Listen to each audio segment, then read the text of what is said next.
Allison here from Red Heart. Just like its name implies, Scrubby Smoothie is a smooth, all-cotton yarn that's great for dishcloths in the kitchen, but is also soft enough to use as a washcloth on tender skin, even babies.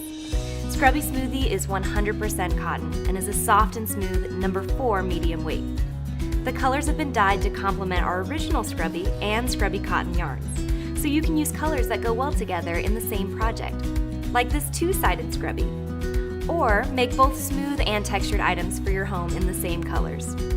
We also recommend Smoothie for a variety of projects that have nothing to do with cleaning or bathing. It's a worsted weight yarn that you can use for fashion, baby items, market bags, and other accessories.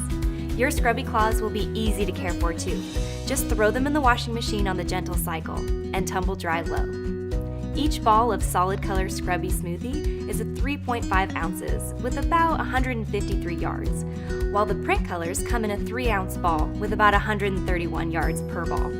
I like to have a few Scrubbies on hand, so when I'm invited to a get-together, I can pair the Scrubby with a nice lotion, soap, or bath bomb for a quick hostess gift. For more information, go to redheart.com.